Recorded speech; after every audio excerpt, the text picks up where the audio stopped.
Hey guys, this is Raymond. You're watching RPadTV 3000. We have a great show for you today. My guest is my favorite New York playwright and also the host, the writer, and editor of this phenomenal Star Wars Substack. He is Matthew Freeman. Matthew, what's up, man? Hey, I'm doing good, man. Good to be here again. Great to see you. Yes, always excellent to see you as well. As I mentioned, you have an excellent Substack. I really loved your post today, and Thank you you. have a crazy world going on, and I love what you wrote today about Star Wars being about peace. So, guys, read, subscribe, and enjoy this phenomenal Substack. Thank you very much for letting people know about it. I really appreciate it. Yeah. Yeah. And today I just talked about how Star Wars is basically an anti-war story.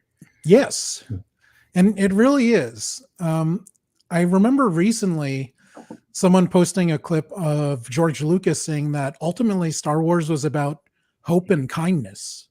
Yeah. And it's such a simple but powerful message, and it's hard to live like that, but it's something we should all strive to do, hopefully. Totally agree. Yeah, right on.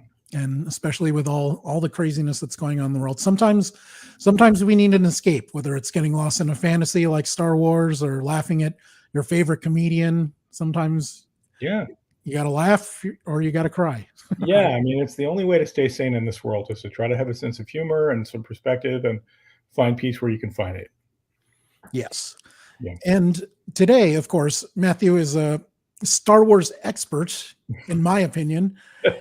And I wanted to talk to him about, I wanted to get his thoughts on the Ahsoka series, but also see where do we go from here? Because there was a lot that was set up. Some people thought it was done in a cool way. Some people thought it was too much. I also, before we get into the meat of the content, I wanted to tell you guys that I am giving away this Turtle Beach Stealth 700 Max V2 gaming headset. Not V1. This is the good V2. This is the one you want. And all you have to do to win it is leave a comment on the stream on Facebook. You have to be one of my Facebook page followers. Leave a comment during the live stream, like our friend Carlos, who already left a comment, and you get 2 chances to win this headset. If you leave a comment with a star, then you get 3. I'm totally not sure how this whole stars thing works. This is totally new to me. So you guys are going to help me figure it out. Now, let's jump right into it. Simple question. Generally speaking, how did you feel about Ahsoka season 1? I thought Ahsoka season 1 was really exciting. It was terrific. It was interesting. It was such a cool experiment in a way of, it was a continuation of a lot of the stories that Dave Filoni's been telling, and Right. And the idea of Rebels season 5, so to speak. A lot of people kind of said, but I think that's right. I mean, it really does continue that story, and it's rare that Star Wars television really has taken the animation and sort of put it into the main body of the text, so to speak. So I thought it was really cool. I mean, I had a lot of questions about how it was working for people in general. Like, was it communicating all of this stuff to a broad audience, or was it really for kind of people in the know, the Star Wars celebration crowd, as I like to say. But regardless, like, I'm a mega fan, so I picked up all that stuff, and I had a good time with it, and I thought it was beautifully shot. It had some great ideas, and yeah, I was into it. I was very into it. Now, for the people that didn't watch the animated series like Clone Wars and Rebels, did they do enough to keep those people engaged, or was it too much? Did they get lost in elements like, the Mortis gods and things like that? Yeah, I mean, my guess is that people who weren't tracking this stuff, I would say that there's definitely elements that were really hard to follow if you weren't following it. The spoiler alert with the Mortis gods at the end. Like, I mean, it wouldn't mean anything to you if you hadn't seen like this really obscure series of episodes of the Clone Wars 10 years ago. they were still cool looking, and they'll get their explanation. So I imagine that the experience of a viewer that didn't know what they were was, oh, that's mysterious. But there was a lot of my guess is it worked best for people who were very in the know, and the people who were not very in the know, were intrigued but less compelled. That would be my guess. I don't know. I don't know. How about the people that leave comments on your Substack? Were all of them familiar with the animated series, or was it a mix? Yeah, I mean, almost everybody. I mean, the kind of people who follow a Star Wars Substack, that's true. Yeah, is not a representative of the community, but they generally, were very into it. I had a couple of people who weren't that into the show, who, you're always going to get that, of course, who were disappointed by. I think generally the writing was the big criticism that I heard. It less so, will everybody get this, and more just sort of the simplicity of the way Dave Filoni writes dialogue in a very straightforward way. It's not it's not full of flourishes or literary. It's this is happening and then this is happening. If you want something, and that's very Star Wars. I mean, Star Wars isn't generally that zippy. So, I mean, it can be, but some of it is like, and now we should go here, Padawan. So, so that was a critique I read, but I think for the most part it worked for people. Right. And that style of writing stems from the Clone Wars being for a much younger audience. So it tends to be more straightforward. Maybe there's not as much nuance, but I don't know. I didn't find any issue with that. Now, one thing that a lot of people had an issue with was how Ahsoka season 1 ended. Yeah. Some people felt there were a lot of cliffhangers. Some people felt that there were too many cliffhangers. Yeah. Now, what was your take on that? I mean, I am always a little skeptical about a show that feels like it's not complete in its season, just because, well, first of all, I'm a little gun shy because of Willow. Oh. Willow season 1 that ended with 5 books they were going to make and then got taken off of Disney Plus. You know what I mean? Yeah. Like sometimes you can't, if you're not renewed, don't assume that you have more story to tell. Sometimes I'd rather a complete thought and then go on to the next complete thought. Maybe leave some stuff open. But I think it's a safe bet in this case because Dave Filoni and Jon Favreau are two of the primary Star Wars creators. They're not. Yeah. There's no proof of concept here. Like they know that they have an audience and they have the trust of the production. So, and we also have announced, not to get ahead of ourselves, that there's a R.I.P. Willow, that there's a story coming, that there's an announced movie. Now, they've announced many things over the years that haven't happened, but I think it's pretty safe bet that they are aiming for a big finish with a movie in the cinemas. Right. So I think things being left open is all intended to set that up eventually. Right. And you mentioned this in your Substack.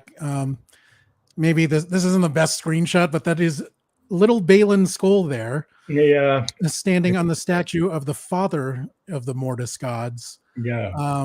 To his left, your right, if you're looking at this, it's the son. That is the embodiment of the dark side. The father is the embodiment. He's like the neutrality of the Force. Yeah. And to his right, your left, that is the daughter with her head lopped off. I mean, yeah. So, I mean, this was a major cliffhanger that only meant something to fans, as you said, that only knew those. Was it 2 or 3 episodes from the Clone Wars? I mean, I think it wasn't a trilogy of episodes. Yeah, I right. thought so. But yeah, I mean, it's and they're fascinating episodes. But what's sort of interesting about them is that they are, they take the subtextual story in Star Wars, which is already pretty on the surface. I mean, Star Wars isn't super subtexty. Yeah. And then make it even more like plain, like here's the balance, here's darkness, here's light, Yeah. And these are sort of the gods of Star Wars expressed in that idea, which is kind of interesting. I don't know how necessary I found it to understand Star Wars to have these characters, but I did think it was interesting that I think it was interesting to see the daughter missing like that, Right. and the implication that there is something primal, mythological, goes way back before the story we know, that happened on this planet. And the implication here is that something is out of balance, Yes. or that the light has been sort of snuffed out on this planet, or is not strong, and that it's created a kind of imbalance that needs to be corrected in some way. And I think that leaves a lot of great storytelling possibilities. So, um, yeah, I think that's interesting. And also with the cliffhanger, there's so many cliffhangers. I mean, Yeah. Thrawn arriving is a cliffhanger, Yes. and Ezra Ahsoka being, and yeah, Ahsoka Ezra, swapping places. Yeah. yeah, yeah, that's a cliffhanger. And they basically it's almost more interesting to say what wasn't a cliffhanger, what did get resolved, right? Like Ezra was found, Right. right? And that is not a cliffhanger. They did resolve the Ezra question. They had resolved a Yes. cliffhanger from another show that, they 5 years ago, it was where's Ezra? And we did get Ezra back, and we found where Ezra was, and we got a great actor performing him. Wonderful performance. My He's God. great. Perfectly cast. So we got the resolution of Ezra, we got Thrawn back, and but Ahsoka is now with Sabine, far away, trapped, Right. and so that's a cliffhanger unto itself. Is will these characters ever be able to return, or is this where they're fated to be? So I have a there's a theory. lot of open questions. I have a theory that I will share with you on that later. Yeah. But one of the complaints again was that a lot of people said that the characters didn't really do anything, but to me, they all made different types of progression. They're all in different places emotionally, and in Ezra, Ahsoka, and Sabine's case, and Thrawn, they're in different places physically as well. So I didn't really get that complaint that nothing happened in this series. I think, to me, a lot of things moved forward. Oh yeah. No, I don't think nothing happened. I mean, at all. I mean, I think a lot of things move forward. I think, from a simple perspective of, when you talk about the series from a layman's perspective, people who have not watched all the cartoons, right? Or animated series. Sorry, we don't say cartoons in this family. You could say Not it's a say cartoon. cartoons in this dojo, but but the anime, people who haven't watched the cartoons, I mean, they meet Thrawn, Right.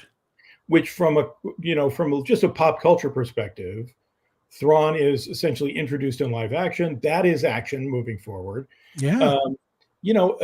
They arrive at a planet that we've never seen before, far off in a distant galaxy, and try to keep and save Ezra. And Sabine sort of moves forward as a character. Ezra moves forward as a character. So I do think there's definitely movement. Yeah. Yeah. So you guys that have that complaint, you're wrong. No, Exactly. We have decided. we have decided through the Force. The Force says you're wrong. So yes, exactly. I mean, both you and I enjoyed Ahsoka. Some people didn't. But until that story continues, we have a bunch of series slated for 2024. Yeah. I believe there are 3 on the calendar. So I wanted to see what your expectations are for these series and the ones that take place in the past. Will they change our perception of what's happening now? And the one that's happening in the current timeline, how will that change things? So let's kick things off with Andor season 2. What are you expecting from that? I mean, I expect, I hate to say more of the same, but that's not a bad thing when it comes to Andor for many people who love Andor. It's the same creative team. They seem to have a pretty clear plan in place. I mean, when people talk about cliffhangers, Andor it has a big finish, but then it's off to the races. There's more story. Right. They have told us that Andor will be released in sort of like arcs that cover a certain, like a year at a time, or they're spaced out a year apart, I think. And so it's like almost like, is it 12 episodes that they did? I believe so. I Or think that's 10. right. Now I must look it up. Yes. Hello, internet. Yes, sorry, internet. I'm going to put you through your paces. And or I'm pretty sure it was. I was pretty sure it was 12. It is 12. You're correct, sir. That's right. Okay, good. So I think that if they do 4 episodes, three sets of 4 episodes, and space them a year apart, then you've got or 3 of 3 at a time. You've got a really interesting kind of setup for leaping the story. It's almost a series of little movies, right? That take Right. if they're set up in like sort of trilogies of episodes, which they sort of did unofficially in season 1. They were sort of mini arcs, right? I am interested to see they've set it up so that it'll end where Rogue One begins. Right. So we're going to get K2SO. That seems like a big part of the story. But there's a lot of characters who do not appear in Rogue One who are major parts of Andor. So the question, as always with Star Wars, is where do these characters go? Right? Are they going to die? Are they, Luthen Rael is probably not long for this world because he does not appear in Rogue One. So there's a couple of characters like that. But I am curious. When we finally meet him in Rogue One, he's haunted by the terrible things he's done. Right. And I don't think that really happened in season 1 of Andor. No, I don't like he has. I was thinking the same thing. Like he hasn't done anything that terrible yet. So yeah, I mean, he's sort of a ne'er-do-well who wants to be left alone, and he gets drawn into these conflicts. But by the end of it, he's essentially drawn into the conflict. That's the end of Andor. So Andor season 2, I think, and Andor season 1 is certainly it is the most adult Star Wars that's ever been put on screen. I mean, there's things that happen in that series that are, I wouldn't show a kid. Yeah. And so if this season is the one where we see how Andor, feels like he lost his soul or something, it's only going to get more brutal. So I expect it to be even darker than season 1.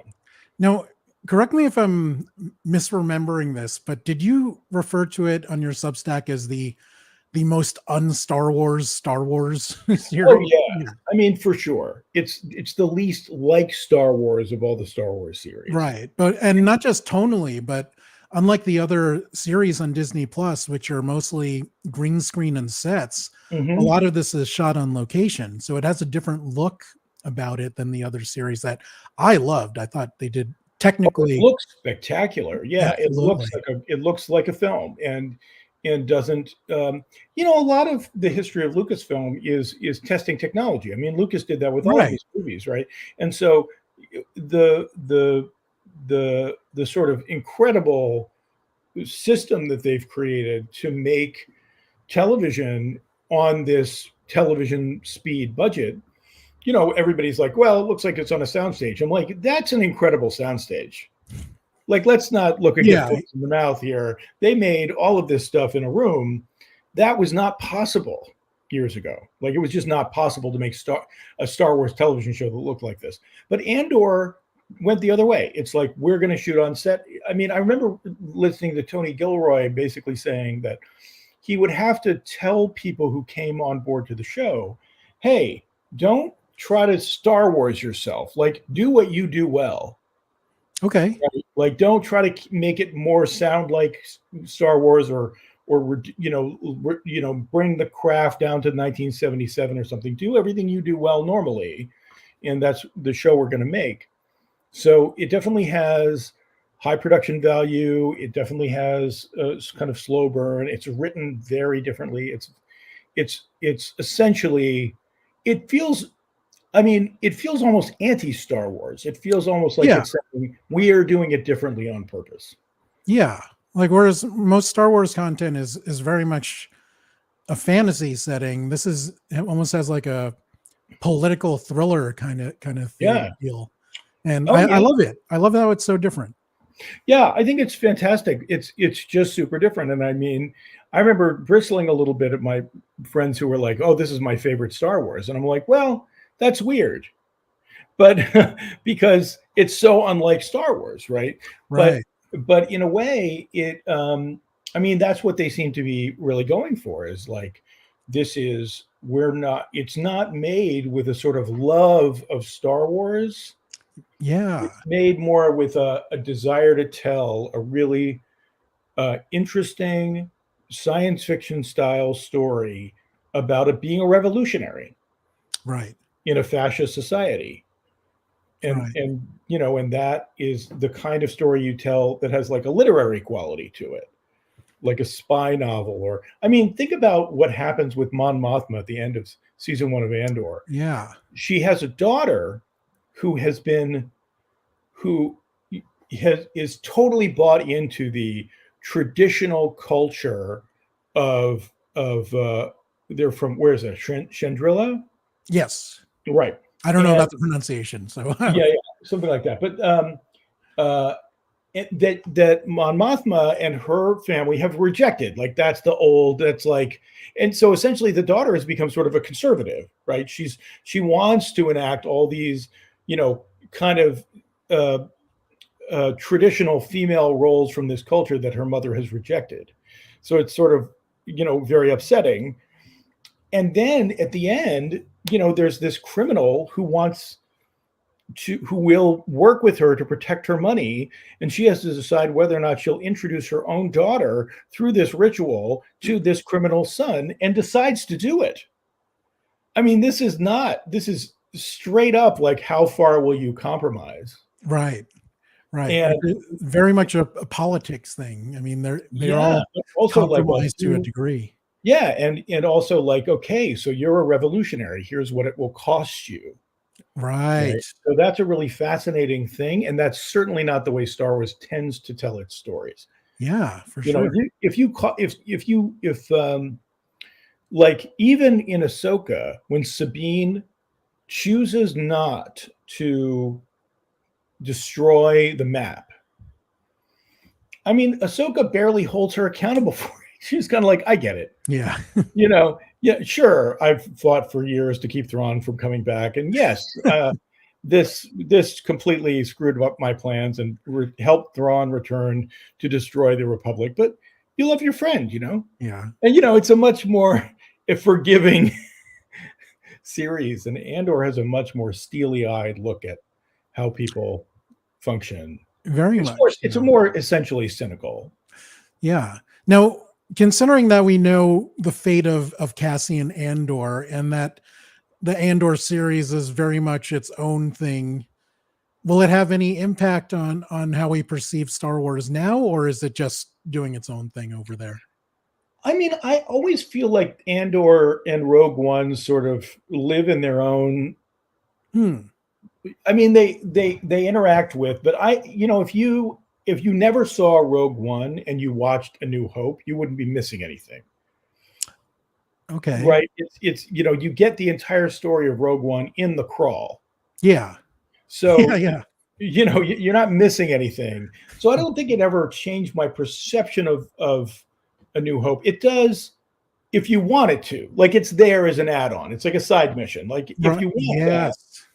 it's like, if you want to add that to your understanding of the series and think about it a little differently, you can, but you don't need to. It's not necessary. And Right. I feel like the only thing that Andor season 2 will impact our understanding of is Rogue One. That makes sense, and that is very fair. Yeah. Now, Andor is in the past, but jumping even further in the past is Star Wars: The Acolyte, which, if I'm not mistaken, takes place during the time of the High Republic. Is that right?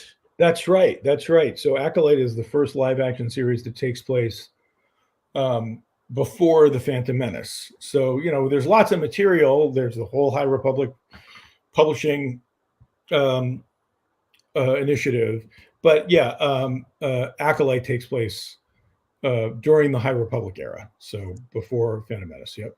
and we don't have a ton of details yet. We have a little bit of information about the cast. We have this nifty logo here. Pretty cool. Yeah, I mean, there's appears is that like a lightsaber slicing through the logo. Yeah. Sure. We Pretty know good. this will be the first Star Wars live action series, if I'm not mistaken. If anyone out there thinks I'm incorrect, please let me know in the comments. But I believe this will be the first Star Wars live action series with a Wookiee Jedi Master. That's right. Yes, I've seen images of that. They brought out the Wookiee Jedi during Celebration when they brought out like the cast and they brought the Wookiee out in its outfit. Oh, I missed that. Yeah, it was cool. I gotta go watch that now. Yeah, Now yeah. we have seen Wookiee Jedi in animation. Mhm. In the Bad Batch, Yeah. we have a lovely Wookiee Jedi there. That is kind of tongue twisting me right now. Wookiee Jedi. Wookiee Jedi. Yes. So this takes place in the High Republic and will be going more towards the early conflict with Sith and Jedi. So maybe there's a chance that this will change our perception of the Force and the Sith and the Jedi. Yeah, I mean, what I think is really interesting is the evolving sense of the Jedi throughout the series, because when the original trilogy was out there and Jedi had been extinct and Luke wanted to be a Jedi, there was nothing more. There was no higher calling than to be a Jedi. Eventually, being a Jedi was like transcendence. It was how Luke becoming a Jedi was proof that Luke had become powerful and wise. And so Right. when we finally met the Jedi and they were imperfect, it's sort of really threw um, a big sort of wave through our understanding of the Jedi. And as we've continued to see more stories told post prequels, it shows how the Jedi at that point, had lost some of their perspective. They become sort of rigid, and it's one of the things that made it possible for the Sith to defeat them. Yeah. And And they so, yeah, changed from peacekeepers to soldiers of the government. So yeah, absolutely. And that's really, so that's part of it. And I also think the idea, I mean, what's really interesting too is the sort of rules of being a Jedi. Like, they when you're a child, you're taken away from your parents so that you don't have too much attachment. right. And you're not allowed to have relationships. Right. You can't have a girlfriend. You can't have a wife, like a Catholic priest or something. And they're monks. And you and the idea of the idea of not missing your own mother, things like that. These rules are very rigid and they don't feel very compassionate. Yes. And you understand why they're there, because Lucas was trying to show an order of basically space monks.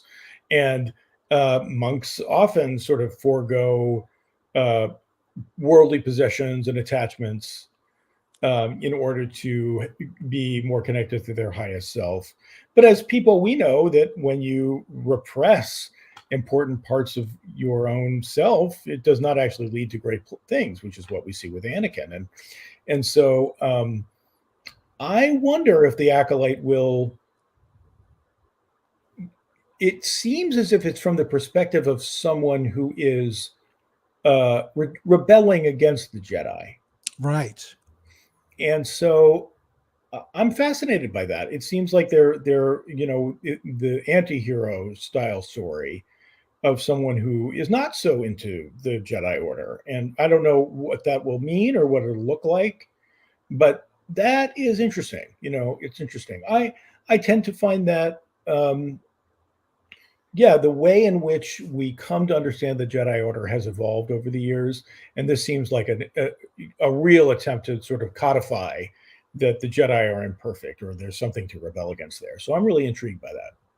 I'm hoping to see them at their peak, the Jedi at their peak as peacemakers, because when we see them in the prequel trilogy, I was all excited about seeing multiple Jedi on screen at once, and then they kind of suck and they're compromised, and it's Yeah. like the start of their fall in the prequels, and like, oh, Yeah, and I mean, it makes sense from a story perspective because if we're about to show them wiped out and we're showing the Republic turning into the Empire, if the Jedi are perfect, it's not an easy story to tell, you know. right, But I think what's interesting is I have not followed the High Republic stories very much. Which is where they're putting that story, the story of the Jedi being wonderful, right? right, Um, but and I think the reason I haven't followed it, to be honest, is that some of it, you know, there's just so many of them. oh It's yeah, hard to keep track of the story a little bit. I need to dig into it more. But I do, you know, I think it is important for any story for occasionally the heroes to be heroic and for the Jedi to be a force for good. So it's sad when they're taken down.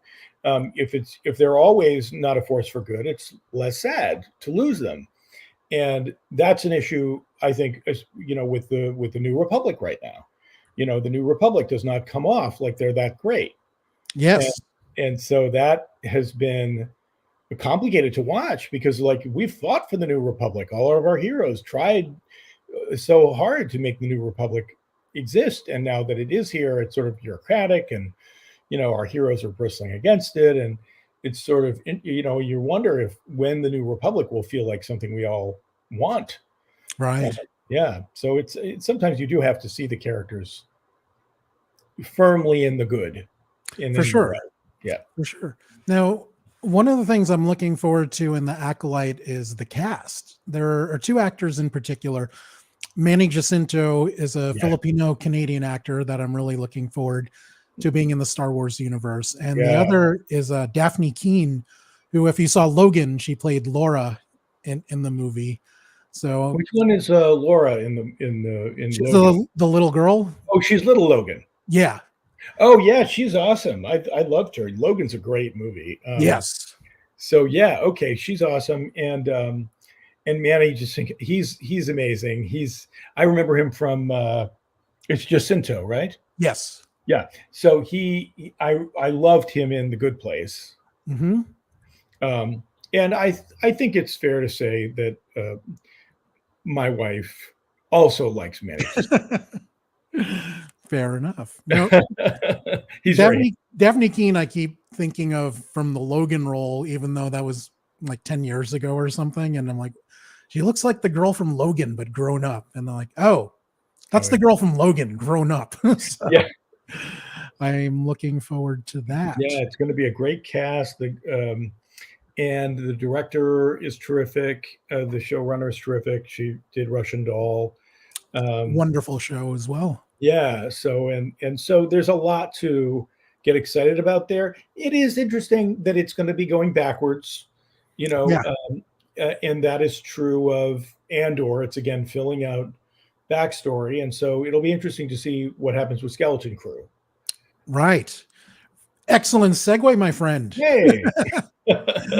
Now, Skeleton Crew, we also don't have a lot of info. We know about the cast. Jude Law is probably the most famous person in all three of these series scheduled for next year. We do have a logo. There is no lightsaber slash through it, but it looks is that rust, or is that what you're getting the sense of? It looks kind of rusted and used. It looks like somebody painted something and the paint has been scraped off. Yeah. Yeah. Looks a little, it looks very lived in universe. And this takes place in the same time as the current Star Wars Disney Plus shows like The Mandalorian and Ahsoka and Book of Boba Fett. So this could help lead things to the Dave Filoni movie. What are your expectations from this series, and how do you think it fits in with the Mando-verse, as people are calling it? Yeah, honestly, this is the biggest head scratcher for me. It's really, in a good way. I really have no idea. I mean, it seems what I've read about it is that it's sort of inspired by old Amblin movies, and that the kids are the leads, sort of like Goonies in space or something. That sounds awesome to me. Yeah, exactly. It sounds great. Or Stranger Things-ish or something like that, and that sounds great. And that Jude Law is sort of the adult in the room. I don't Ah, know anything about his character. I think I read somewhere that he was supposed to be some sort of Jedi on the run. There's a lot of Jedi hiding. So, yeah. yes, many survivors of Order 66. So it could be that that's right, or it could be he's faking it, or who knows, right? Um, but what they're doing, the kind of adventure they're on, I have no idea. Um, I love um, that you framed it as Goonies in space. Now that makes it so. I was already interested, but after you framed it that way, I'm like, oh, does it's that sort make Jude Law the Josh Brolin of the cast? of right. I have no idea. I mean, maybe. I mean, it just seems like the kids are the leads, Yeah. um, or it's the kids on an adventure together, and that appeals. And I do think, that I have a lot of friends who are parents who are going to be very, very, very happy to show their kids something that is guided by main characters that are their children. So, because kids relate to that, they like it, and Yeah. Star Wars is good at that kind of story.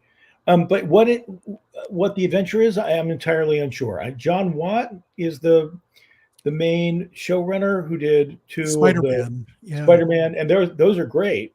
Yeah. So, I'm excited to see what happens, but I'm really not sure how it fits in. We've already got a lot going I on. know, that's the thing. I mean, do we need more character? Do we need more elements leading up to the movie? Will that confuse things, dilute things? Yeah, I don't know. yeah, it's hard to say. I mean, already we've got and how any of it locks together or fits together is completely. I mean, I think when you have a good villain, you can take any collection of good characters and put them up against that villain, and the story is told, right? So if Thrawn is a threat to the New Republic, as long as the Mandalorian and Grogu and Boba Fett and Ahsoka and Hera and whoever's in Skeleton Crew are around, they're going to want to stop him. Right. So I don't think you need them to have a lot of reasons to come together, as long as they care about what's happening and find a reason to fight the bad guy. That's my So guess. all of a sudden in my head, I have Thrawn being defeated in a Scooby-Doo manner. I would have gotten away for it if it wasn't for these kids. It'd be funny if the end of the movie is just some kids who he slips on a banana peel. Yes. So yeah, I don't know. He just can't get enough research on them. Right. There's Right. not enough. They don't have history or art to go by because they're I kids. know he can't defeat them because they're so small. He can't understand. His greatest flaw is trying to defeat children. That would be excellent. That would be amazing. Now, I want to talk about Star Wars in some broader terms, but I got to give a reminder once again. In this episode, I will be giving away a Turtle Beach Stealth 700 Max V2 Gen 2. I meant Gen 2. All you have to do is follow me on Facebook. My socials are all up there. It is the one right above my finger. Haha. And leave a comment on this post. If you leave a comment during the live stream, you get 2 entries. If you leave a comment with a star, you get 3. And I will be closing this contest on Wednesday next week. Now, going to broader posts. Long question here. Do Jon Favreau and Dave Filoni have enough time to set things up for the movie, presuming all signs are pointing it to being a holiday 2025 release? Okay. So is a year and a little bit enough time? I mean, almost 2 years. Yeah, I think so. The writer's strike and the SAG strike. I mean, the writer's strike's over, but it did put a hold on things, and the screen actors are still on strike. So, which, for God's sake, give them the deal they want. They work really hard, and and they deserve some of the money that the studios are making. So, give the strikers what they need, and get everybody back to work. But that's the only thing that I can imagine slowing down this, them being on track, is that Right. and also, they have not announced what's next, right? So they have Andor, Acolyte, and Skeleton Crew, but Right. they haven't announced a new episode, new season of Mando. They haven't announced a new season of Ahsoka. Right. But people are presuming, I mean, all signs point to those series happening, whether they do or not. As you said, the actors are still on strike, so they could write all the episodes they want, but there's nobody Yeah, to act or them they could out. combine them. They could say, well, instead of doing all of this stuff, we're going to do um, one more season of Ahsoka, and then the next time you see the Mandalorian, it'll be on the big screen. Right. Because they did leave him in, his happy little house. He doesn't Yeah. he doesn't have to come back until the movie. I Right. mean, they want probably more episodes of Mando because that's good for subscribers. But they did not leave him in a place where he's not in a cliffhanger. He literally has an ending. Yeah. So And he got the Looney Tunes ending with the yeah, he got circle. the whole finish. So um, I could see them, especially if they're crunched for time, um, picking one or two of these before the movie comes out. But we'll see. That's a bummer. I mean, both strikes were terrible. Yeah, But now it's if it affects us as Star Wars fans, that's even. I mean, it's even I worse. hate being selfish. Yeah. Yeah, no. I mean, I'm fine with it. I mean, I think it's already almost the end of 2023, so that's only 2 years away for for a 2025 release. Right. They're going to have to start making that movie soon. Yeah.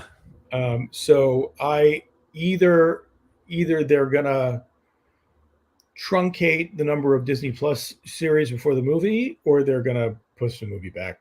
That'd be my guess, but who can say? Who can say? Right. Maybe they'll do it all, and I'll be shocked. I mean, they made Mando while they were making Rise of Skywalker, and it came out the same month. That's true. That's true. Yeah, But they weren't coming off of 2 strikes though, so they had more that's flexibility.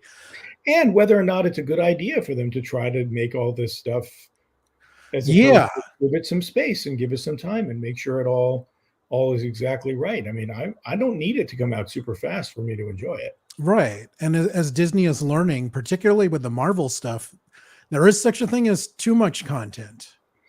Yeah, I mean, everybody has only so much bandwidth for all of this stuff, and you don't want to take it for granted or get so inundated with it that it doesn't feel special.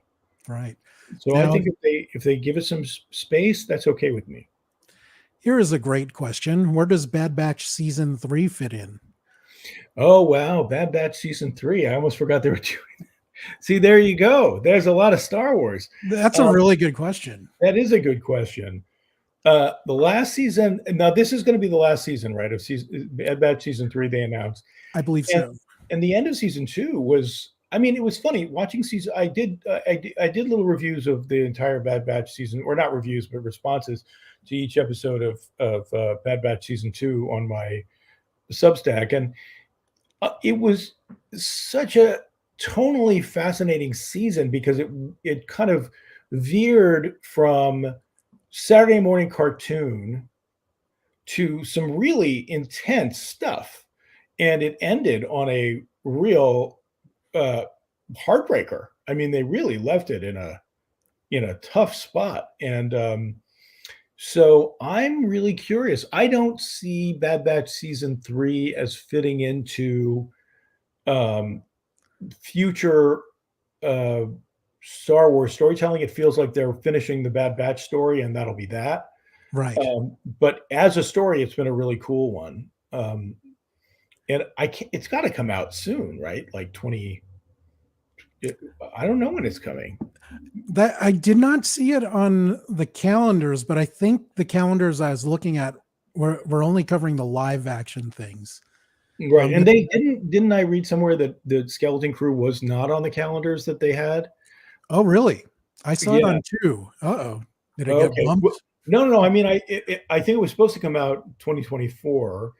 But with the strikes. It will, but with the strike, I think a lot of things have been tossed into the air. So Right. we'll see, Now, to read Matthew's recaps and reactions to Skeleton Crew, go to his excellent Substack. I totally forgot to mention in the beginning that you can get a direct link to his Substack in the Facebook and YouTube descriptions. If you're on Twitch, you're going to have to type it out manually because Twitch does not let me link directly. So No. that is their fault. Twitch. Yeah, Well, really. Thanks everybody for checking it out. I hope you enjoy. Now let's talk about your expectations as a professional, and I mean as a professional writer, because you make most of your money, you make your fame writing. Yeah. Now I want to talk about what you expect from next year's Star Wars series on a personal level. What are you hoping to see? What are you hoping to get out of it? I think what I'm really excited about is Star Wars back on the big screen. I'm regardless of how they get there. If it's not until 2025 that we see Star Wars on the big screen, that will have been 6 years. Wow, already. Right? Because the episode 9 came out in 2019. So that's a long time, especially in the common era, as they say. It used to be it was 3 years between movies anyway. And it was at least, right? It was 16 years between Return of the Jedi and Phantom Menace, and then 10 years between Revenge of the Sith and The Force Awakens. So we're about on schedule to kind of come back to the big screen after a trilogy. But a lot of series, Marvel cranks them out, right? And Lucasfilm has focused pretty much on other media and streaming. So I'm excited. I think Star Wars is the essential cinematic story. It's meant to be seen on the big screen. Yeah. Even the TV shows that work best look like they look great on the big screen. And so just as a fan, I can't wait to go eat some popcorn and sit in a darkened theater and hear the fanfare and watch the big stuff on the big screen. There's nothing like it with Star Wars. For me personally, I am looking forward to Rebels season 6. I do have a theory about how Ahsoka will get off planet. I keep calling it it's Peridia, but I keep as a gag, I keep calling it Planet Perineum. Oh my God. Funny. Yeah. But at the end of Ahsoka season 1, we see Morai there flying by, who is the embodiment of the daughter, the embodiment of the light side. So in my mind, it is assuring Ahsoka that she is exactly where she needs to be. Mm-hmm. So I don't know how they're going to do it with Balin, with Ray Stevenson's death, but yeah, that's sad. I am presuming that the Mortis God will have some shenanigans, and they will eventually use the planet's connection to the Mortis gods to enter the world between worlds. And that is how they will get back to the proper known universe. But because it is not an exact portal, I think they'll arrive late. Ahsoka and Sabine will be the cavalry. At some point. Yeah. I can see that. That's great. I think there's a part of me that wonders if the ultimate story is Ahsoka sort of becoming the daughter or something. I think that's the way. This is the way. This is the way. Because the other thing is that Dave Filoni as a storyteller seems to really like the sort of Lord of the Rings or the yes. But also or like Tolkien, or not Tolkien, C.S. Lewis, obviously. Yes. And in those stories, sometimes people, the last battle is people walking through a door into another world. Like, you sort of eventually transcend. Yes. And we know Ahsoka is not around when the sequels show up. Right. So that's always an open question for me too, is like, who's supposed to be where? Like the Ghost, I guess, is in the shot of all the ships that arrive. Right. In the last movie. Yes. So you can always just say I was in one of the ships, but we don't know who was piloting it. Right. Exactly. Is it Hera? Is it Jason? Yeah. Right. Because it's years later. But But yeah, I am curious if Ahsoka returns or if Ahsoka, rebalances the Force in some way Right. and gives the light side the power it needs to fight against the darkness or something like that. You could go that esoteric with it if you want to. That makes sense to me. And then Yeah, her statue will be rebuilt on planet yeah, Perdia. it'll be a statue of Ahsoka. Yeah. So that could happen. We'll see. And I think I wonder if the battle with Thrawn. I mean, the leading character of these series is the Mandalorian. Yes.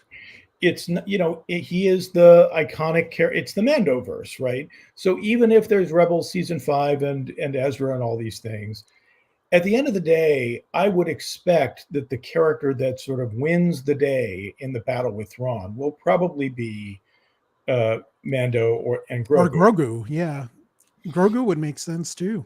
Yeah, Maybe he'll finally speak in the movie. Oh my God! Well, he's starting to try. So yeah. But yeah, so I expect a multiple, and I also expect sort of a multiple. Like old-fashioned Star Wars has definitely like, okay, there's a battle in the sky, and there's a battle on the ground, and there was some kind of one-on-one. Right. Right. And so who's where will be an interesting question and what those fights look like. So I'm curious about all that. I just had a completely absurd thought about Grogu's first words in the movie. Very much towards the end, he is facing off with Thrawn, and then he utters "fuck this guy" and just like offs him. I don't think that's happening in a Star Wars movie, but in my head, this is hilarious. Yeah. Well, I read somewhere that they almost said "fuck" in Andor. Really? Yeah, one of the actors, might have been Fiona Shaw, who was talking about. There's that line, "fight the Empire" at the end of Andor, and apparently there was a big debate over whether or not she should say "fuck the Empire," which that would have made a very different scene. Indeed. I'm glad they didn't do it, but I think it's funny to imagine. So I would love to see the outtake if they have one shot of her saying "fuck the Empire" as a giant hologram. The other thing that I've often thought about with Grogu, and I was surprised they never kind of went there, and it's the kind of thing you could save for a movie or a galaxy beyond the galaxy far, far away, is one of the most closely guarded sort of secrets or omissions of the Lucas story is what species is Yoda and where does Yoda come from? Right? There is no Yoda identified species. Yoda is a Yoda. And so they've never said Yoda's a, Togrudian or whatever. There's no species for Yoda. There's no planet of Yodas. We've never seen them. There's clearly a species, but Lucas has always left it as like Yoda's Yoda. That's it. So we've seen Yoda, Yaddle, and Grogu. Is there anyone else, or is that? I think there's a character in is it Minch? That's the character in Knights of the Old Republic. Oh yeah. But that's it. I mean, on screen, there's only been Yoda, Yaddle, and Grogu. So, is the race of Yodas in this additional galaxy far away? And that's why we've never seen them. Like, I'm curious about that too, because it seems like an important thing. Yeah. It's something that if they wanted to lay it on us, they could. Right. I mean, they have names for so many other races. You have Togurtans, Rhodians, Twi'leks, and what have you. But not for Yoda. Yeah. I wonder, what would you call them? The Yodelers? I don't know. Yodelers. Oh my God, exactly. Yeah, I don't know. I just thought, just calling the female Yoda Yaddle was right off the bat awesome. Yes. Who knows? Yeah, the Yodelers. I love it. They're Grogus. Carlos Grogus. They're all Grogus. Yes. The Grogunites. The Grogonites, yeah. That's what. So Grogu's not his name. Yeah. He's Now, Carlos and his had another first name comment. is Yogu. He said, hopefully Zeb shows up for Rebels season 6. Yes. Yeah. Zeb was a big missing piece here. Yeah. And I Um, kind of get why, because CG is expensive for that character, but I would have liked to have seen him. Hopefully at one point, the ones that are alive, sorry, Kanan, I hope they all get together. yeah, I really want to see them together. That would make me ridiculously happy. definitely. And it did feel like Zeb. Yeah, it did feel like purely he was not in it because he probably cost a lot of money. Yeah, It's a straight TV up, budget. Yeah. very expensive. But yeah, I hope Zeb. I was surprised they didn't even give him one shot because they seemed to set up his appearance. Yeah, Yeah. I agree. I agree, Carlos. I think it did seem like they were setting him up by putting him in at the end of Mandalorian. So it was almost seemed like they were leading us to Rebels, Right. or leading us to Ahsoka. But yeah, hopefully we'll see Zeb somewhere.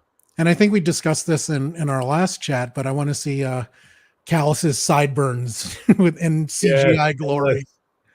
Yeah. Hopefully he has a nice little house with Yeah. with I'm also Zeb somewhere. curious if they'll bring any more characters or things from the Zahn books from Heir to the Empire. Because they brought in Thrawn, but there were some other great characters. Well, they name dropped Captain Pelion in Rebels.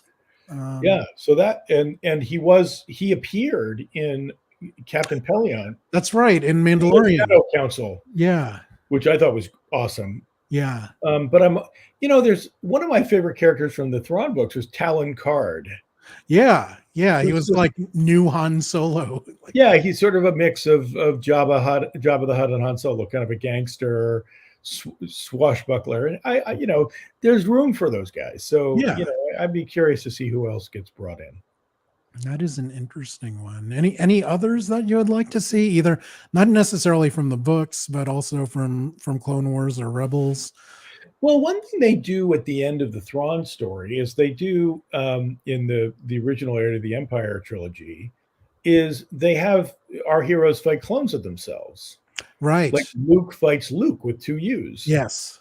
I never understood that, how the clones just get an extra vowel. Everybody gets an extra vowel. Yes. It's Luke or Joris Chaboth or whatever. So, but the idea of cloning is a real thing, and they used it in the Mandalorian series. So I think it would be kind of fun to watch one of our characters try to fight themselves. Right. And that has to lead up to the somehow Palpatine returned. So well, and I really suspected that was the story they were telling with Mandalorian season 3. Right. But the reason they needed Grogu's blood is because they were trying to bring back a powerful Force user, which I expected to be Palpatine, and instead they decided it was Moff Gideon trying to make clones of himself with the Force, which I was like, well, that's all right. But it seems like that story is still kind of yet to be told. Carlos brings up an interesting point. I always thought the Clone Wars was them fighting their clones. Yeah, when they first said the Clone Wars in A New Hope, it was not what I envisioned, what we saw in the actual Clone Wars, where they're all clones of this one dude. Right. The Clone Wars was, like clones fighting each other. Yeah, it's what it sounds like, right? Yeah. Literally, yes. Then Lucas gave us clones. Yes. Yeah. But the interesting thing about the Clone Wars is that as a story, instead of it being about people fighting each other, it was about, the ability to 3D print an army, essentially. And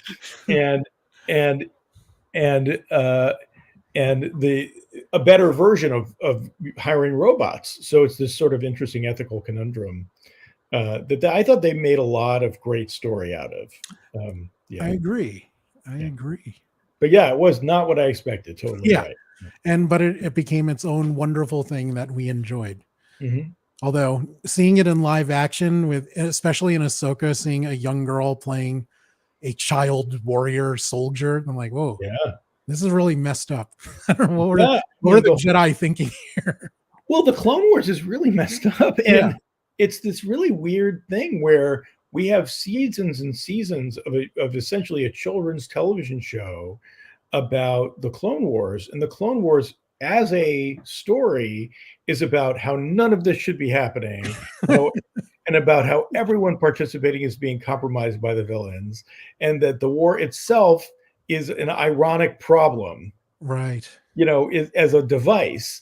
And but to watch the series, you'd be like, we got to kill those robots, and that's it, like so. It's really fascinating. Like it's a really interesting thing to sort of break down and think about is the sort of the way that the Clone Wars was presented to the audience, especially Right. a younger audience, as like a fun adventure show. But it hit differently, at least for me, seeing it in live action. That Mhm. wow, they really were sending kids to fight their wars. That's Yeah, right. Because Padawans were trained to be, yeah, they're raised in the Jedi Temple. They're probably more dangerous fighters than most people, but that's, it's messed up. It really yes, is. yeah. And we saw the results of that because she has all kinds of PTSD, but that Yeah. is a tale for another time. So I think this will just about do it for our future of Star Wars conversation. Matthew, thanks so much for joining me. It was insightful and fun as always. Thanks. It Now, was really great to spend time with you again. It was fun. awesome. Now, guys, be sure to go to Matthew's Substack. I will leave that down right here. Like, read, subscribe. It is really a wonderful read. Thank If you. you like my content, all my socials are up there. And stay tuned next week. We're going to be talking about Deadpool, and I will be doing another Turtle Beach giveaway, but this time it will go to a Twitch viewer. So we will see you next time. This is RPadTV. Thanks for watching.